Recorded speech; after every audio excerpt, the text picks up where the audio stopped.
the reason that he threw that plastic jersey or plastic raincoat that far over to the side was to make sure it didn't go into the wheels of the riders behind him. Here we are, Cipollini on the screen.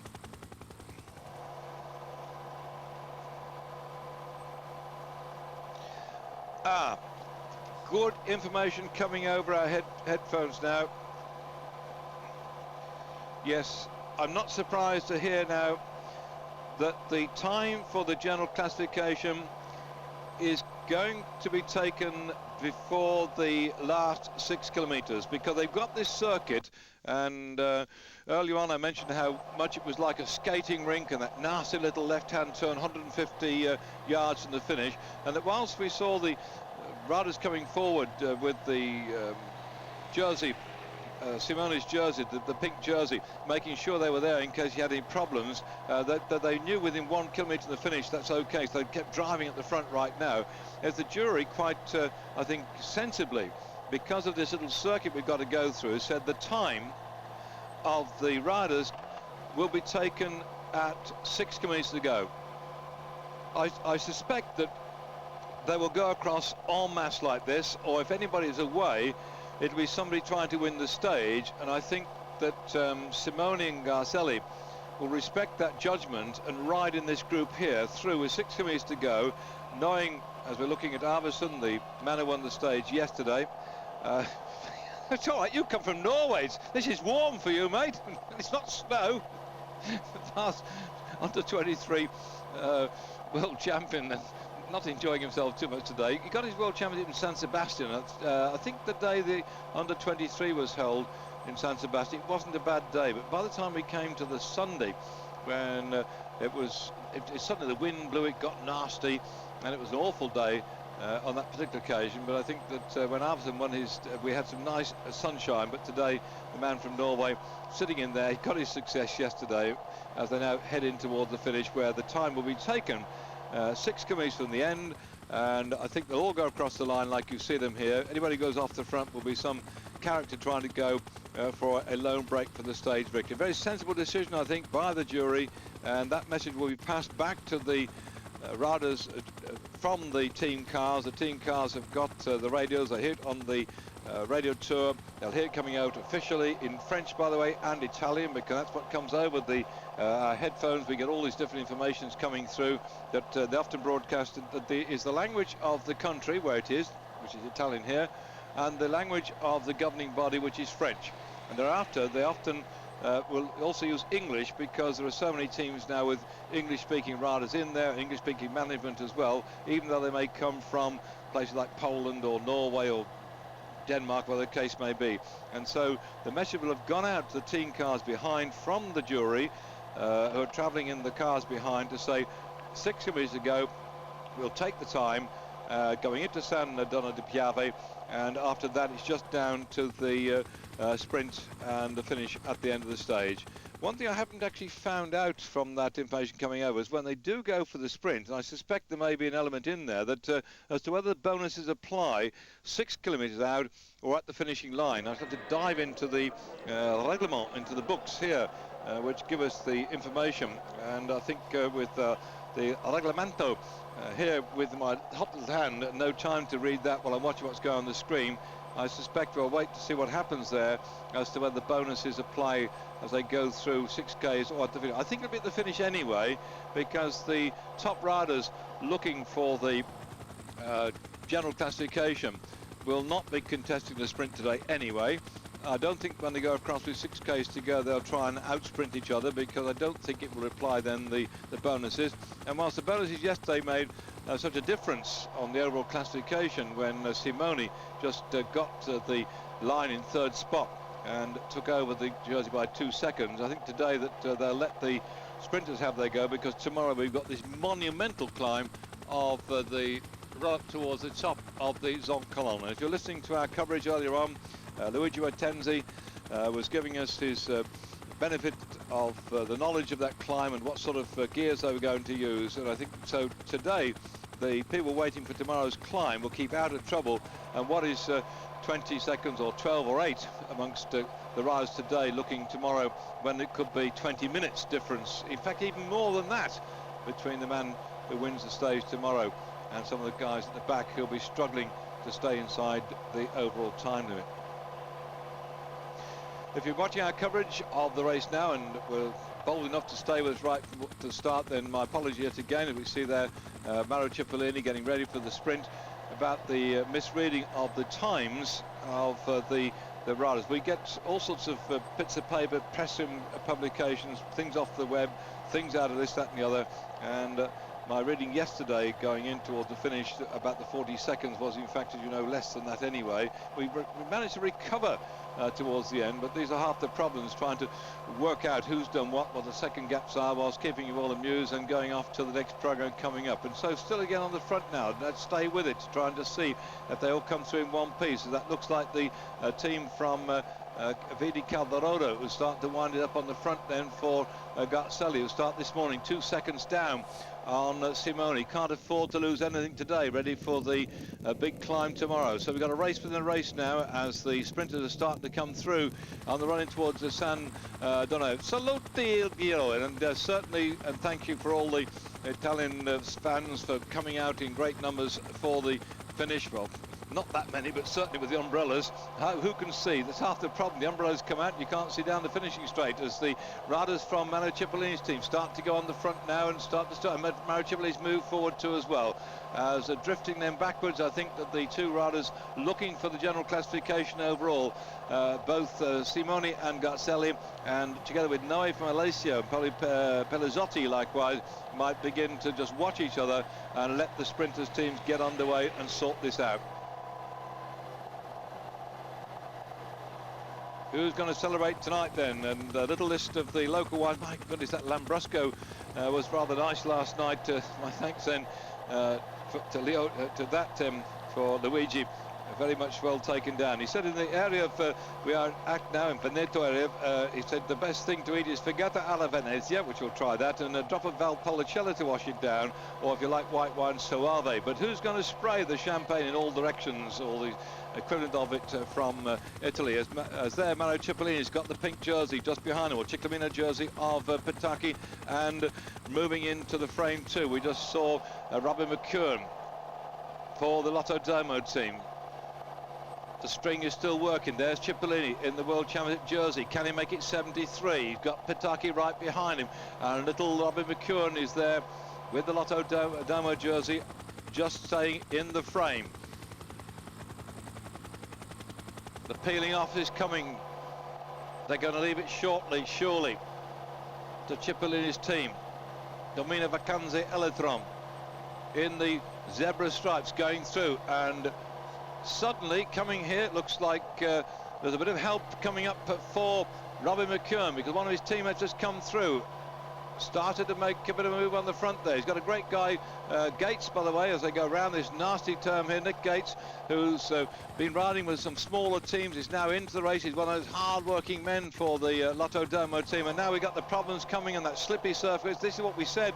That's why the judges quite rightly said, we'll stop the clock there.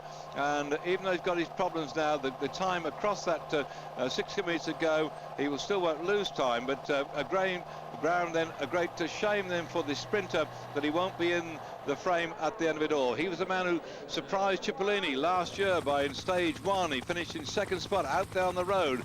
They come through now ready on this lap. So Graham Brown will not be in there at the moment.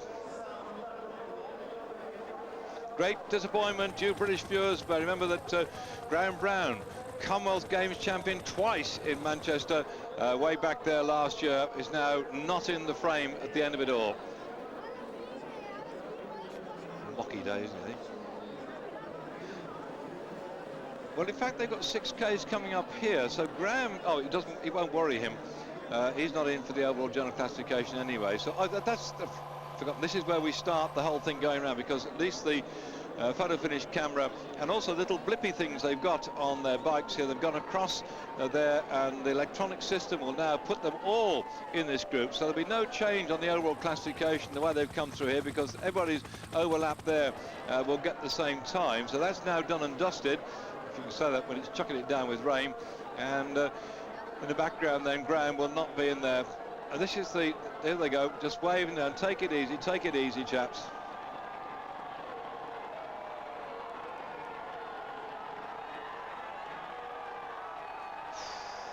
You have to admire the way these fellows ride these bikes, don't you? Whoops! Oh, they've gone. That's the trouble then. Down, bang, as one of Mario Cipollini's team riders has just been taken out of the frame, and he's down there on the dirt, and that is in fact Giro, who's one of the top men for Mario Cipollini. Giro, that's a great misfortune for Mario Cipollini, but this man here is the same age as Cipollini. He's been one of his most stalwart supporters over the years. So Cipollini there in the group has just lost one of his top lead-out men. Still they go around this circuit without Giro.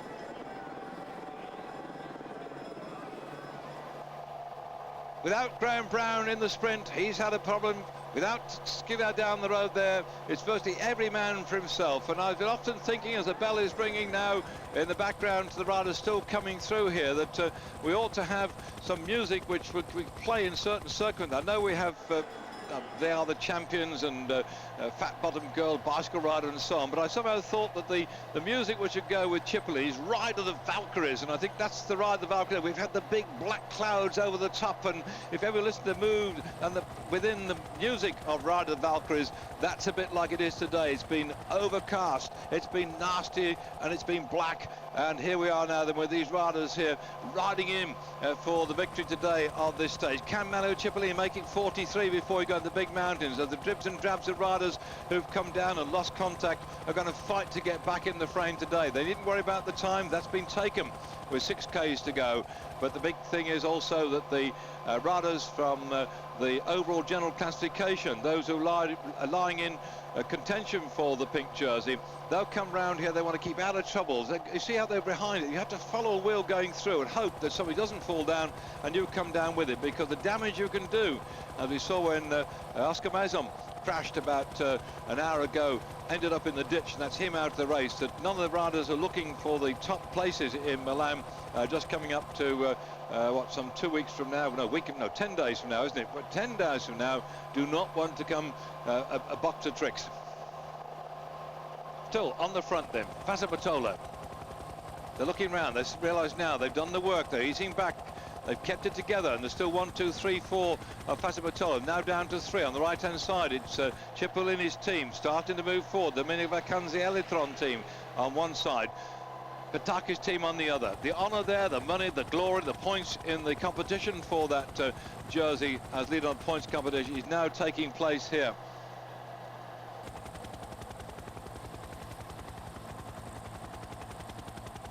And the gap's opened up. What on earth has happened here then has just gone to the front. Kirkin has just moved a bit off the front.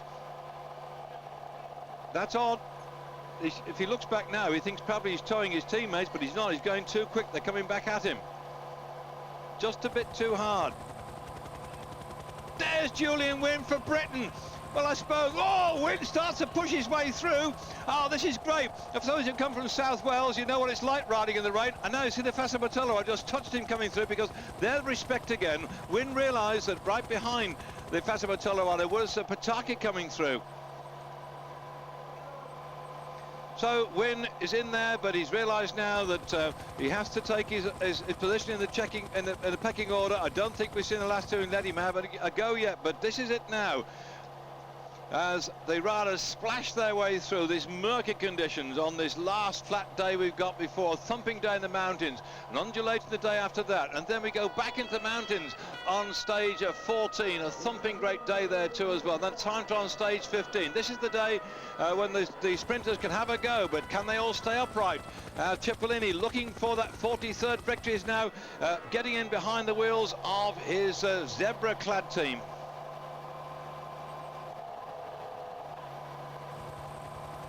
There he is, rainbow jersey, right behind him. Pataki and McEwen. Well, McEwen comes all the way from sunny Australia, and right now he's in the splash and the spray of Cipollini's wheel.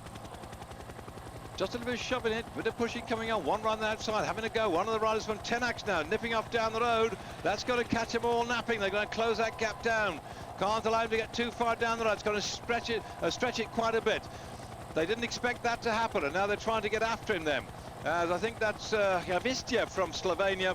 Javistia, a very good man, a very strong man indeed when it goes to a long lone break, but I think he's left it too late. They come into the final kilometre. Do bear in mind, 150 yards from the finish, or kilometres I suppose to be more precise, or metres, is a nasty turn which could cause problems. Keep your fingers crossed for these riders coming in for this. It's a nasty left-hander as they come down now through down the Villa Guia on the run in towards the finish, and still Cipollini's team is on the front, and right behind you can see them all trying to get the slipstream as the men look back. They've lost Skiller. He crashed a bit further down. Lombardi, the last man to stay upright for Cipollini's team, and he's still leading him out. Then Cipollini's getting a good run. There's a dog there! Oh no, there's a dog out there. God, and no, he's still there, and he hasn't brought anybody down. Oh my goodness. Oh, but Cipollini's been brought down, and oh, upright still. As Cipollini hits the deck, here's McKeown. McKeown stayed upright. There's absolutely carnage here. I thought that going into that final left turn, it was a crazy thing to have. 150 meters from the end, and it would have been bad enough it was dry, but look at the damage done to the world champion.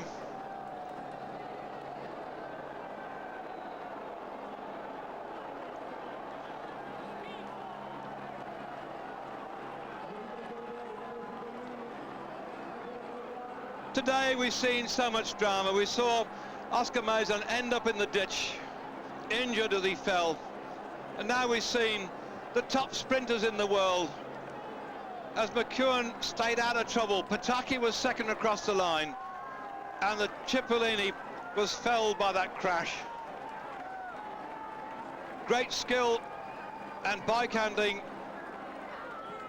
for this man here, the past Australian champion, this year taking his second victory under diabolical conditions. Disappointment you can see.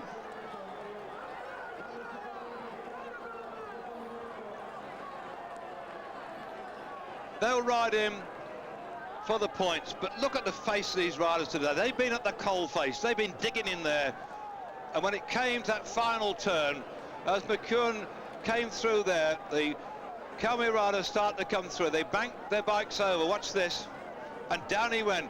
There was no way, as they crashed into the barriers, that I suppose you'll say, well, it was a fault of the rider coming inside the Calmy rider. He did the best he could, he just lost control. McKeown took the same line and survived, and got the stage victory.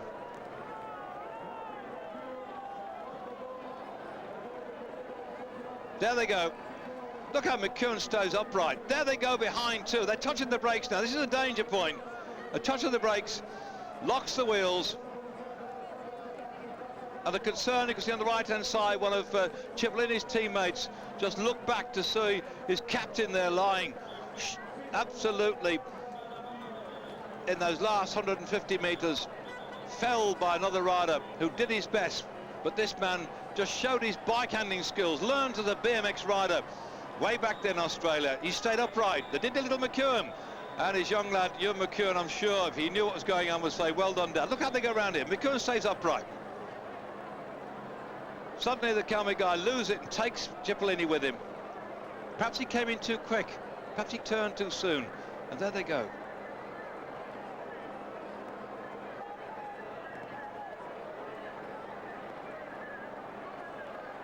These are the risks these riders take to bring you this sport. The people watching on the side of the road paid nothing to see it.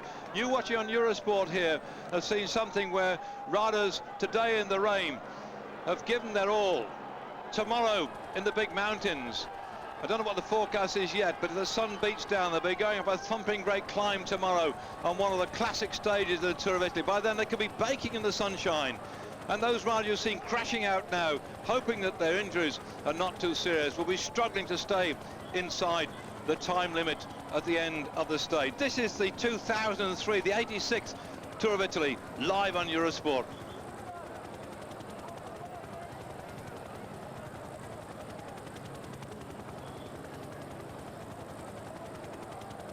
All the vehicles will be moving out from the finish at San Donino di Piave. up to the top of the mountains for tomorrow's different stage. McEwen, Pataki, the rest you've seen pushing and shoving and racing for the finish today, will be trying to stay in the race tomorrow while the great climbers take over. And I'm sure you'll join us on that stage. I think we're starting a bit earlier tomorrow, around about 2:30 Central European time, 1:30. We should get a trailer coming up after this one. And there the Angels, well, at the moment, some of them will be thinking they were let down a bit by their guardian angels, and particularly Cipollini, who looked like he could have stayed upright. In the end, he needed wings to fly away from the crashing down of the man from the Kelme team. Didn't quite make it, and out in the front came McEwen to get the stage victory.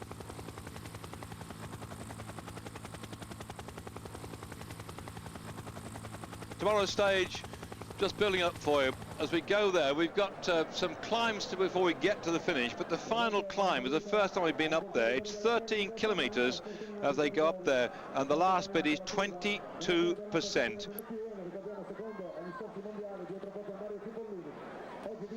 Just waiting for the presentation. By the way, you see the chap down there with the yellow plastic back down there with the hair.